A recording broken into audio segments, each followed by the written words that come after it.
Hello hi అండి, welcome to our channel. Telangana EdCET 2026కి సంబంధించినటువంటి కౌన్సిలింగ్ డేట్స్ గురించి అయితే మనకు ప్రెస్ నోట్ అనేది రావడం జరిగింది. ఎడ్సెట్తో పాటు టీజీపీఈ సెట్ 2026కి సంబంధించినటువంటి కౌన్సిలింగ్ డేట్స్కి సంబంధించినటువంటి ప్రెస్ కూడా రిలీజ్ అయింది. దీంతో పాటు BEd course as well as the UG DPEd and BPEd కోర్స్కి సంబంధించినటువంటి షెడ్యూల్ అయితే రావడం జరిగింది. కాబట్టి మనకు 21 అంటే ఈ మంత్ 21 నుంచి కౌన్సిలింగ్కి సంబంధించినటువంటి ప్రాసెస్ అయితే జరుగుతుంది. యాక్చువల్గా మనకు ఈ ప్రెస్ నోట్ అనేది రేపు రిలీజ్ అవ్వాల్సి ఉంది, బట్ మనకైతే ముందే వచ్చింది.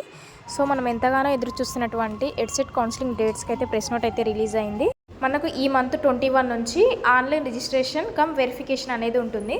ఫస్ట్ మనమైతే రిజిస్ట్రేషన్ ఫీజు అనేది పే చేయాల్సి ఉంటుంది. 21 నుంచి మనం ఒకసారి రిజిస్ట్రేషన్ ఫీ పే చేసిన తర్వాత నెక్స్ట్ మనకు ఆన్లైన్లో సర్టిఫికేట్ వెరిఫికేషన్ అనేది ఉంటుంది. సర్టిఫికేట్ వెరిఫికేషన్ కంప్లీట్ అయిన క్యాండిడేట్స్కి లిస్ట్ అయితే వస్తుంది. సెలెక్టెడ్ క్యాండిడేట్స్ లిస్ట్ వస్తుంది. ఆ లిస్ట్లో వచ్చిన వాళ్ళు నెక్స్ట్ వెబ్ ఆప్షన్స్ అనేది ఇవ్వాల్సి ఉంటుంది. స్పెషల్ కేటగిరీ క్యాండిడేట్స్ ఎవరైతే ఉన్నారో వాళ్ళకు online registration and verification complete అయిన తర్వాత వాళ్ళకు ఫిజికల్ వెరిఫికేషన్ అనేది హైదరాబాద్లో ఉస్మానియా యూనివర్సిటీలో అయితే ఉంటుంది. కాబట్టి మీరైతే ముందే స్లాట్ అయితే బుక్ చేసుకోండి. స్పెషల్ కేటగిరీ లేనిటువంటి క్యాండిడేట్స్ ఎవరైతే ఉన్నారో వాళ్ళకైతే నార్మల్గా ఆన్లైన్లో మీ దగ్గరలో ఉన్నటువంటి ఆన్లైన్ సెంటర్లో మీరైతే సర్టిఫికేట్ వెరిఫికేషన్ అనేది కంప్లీట్ చేసుకోవచ్చు.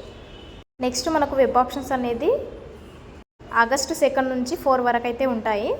నెక్స్ట్ మనం ఒకవేళ మనం ఇచ్చినటువంటి వెబ్ ఆప్షన్స్లో ఎడిట్ చేసుకోవాలనుకుంటే దాని కూడా టైం ఉంటుంది. ఎడిట్ చేసుకునే ఛాన్స్ అయిపోయిన తర్వాత మనకైతే list of provisionally selected candidates list వస్తుంది. దాని ప్రకారం మనకు ఫేజ్ 1లో ఎంతమంది ఏ కాలేజీలో సెలెక్ట్ అయ్యారనే లిస్ట్ వస్తుంది. దాని ప్రకారం సెలెక్ట్ కానటువంటి క్యాండిడేట్స్ ఎవరు ఉంటారో వాళ్ళైతే సెకండ్ ఫేజ్లో వెబ్ ఆప్షన్స్ అనేది మళ్ళీ ఇవ్వాల్సి ఉంటుంది. మనం రిజిస్ట్రేషన్ ఫీజు అనేది ఒకటేసారి పే చేయాలి. ఫేజ్ పెట్టినప్పుడల్లా రిజిస్ట్రేషన్ ఫీజు అనేది పే చేయాల్సిన అవసరం అయితే ఉండదు. ఇదైతే గుర్తుపెట్టుకోండి.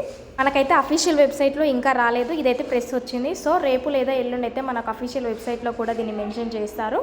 నేను అఫీషియల్ వెబ్సైట్లో వచ్చిన తర్వాత మీకు మళ్ళీ అప్డేట్ ఇస్తాను. సో ఈ విధంగా అయితే కౌన్సిలింగ్ అనేది ఉంటుంది. కాబట్టి మీ దగ్గర ఇంకేమైనా సర్టిఫికేట్ లేకుంటే సర్టిఫికేట్స్ అయితే అరేంజ్ చేసుకోండి. ఇది ఓన్లీ ఎడ్సెట్ వాళ్ళకే కాదు, పీఈ సెట్ వాళ్ళకి కూడా ఇదే ఉంటుంది. కాబట్టి క్యాండిడేట్స్ ఎవరైతే ఉన్నారో వాళ్ళ సర్టిఫికేట్స్ అన్ని అరేంజ్ చేసుకుని రెడీగా పెట్టుకోండి.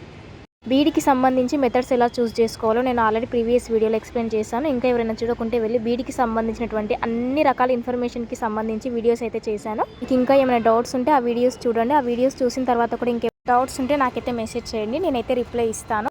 అఫీషియల్ వెబ్సైట్లో కౌన్సిలింగ్కి సంబంధించినటువంటి నోటిఫికేషన్ రిలీజ్ అయిన తర్వాత నెక్స్ట్ ప్రాసెస్ ఏముంటుంది, వెబ్ ఆప్షన్స్ ఎలా ఇవ్వాలి, దానికి సంబంధించినటువంటి అన్ని నెక్స్ట్ వీడియోలో ఎక్స్ప్లెయిన్ చేస్తాను.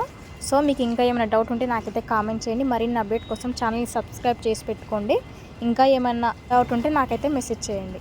బీఈడికి సంబంధించి టోటల్ ఇన్ఫర్మేషన్ కోసం అయితే నేను ప్రీవియస్ వీడియోలో ఆల్రెడీ వీడియోస్ అయితే అప్లోడ్ చేశాను. ఇంకా ఎవరైనా చూడకుంటే వెళ్ళి చూడండి. మరిన్ని అప్డేట్ కోసం ఛానల్ని సబ్స్క్రైబ్ చేసుకోవడం మర్చిపోకండి.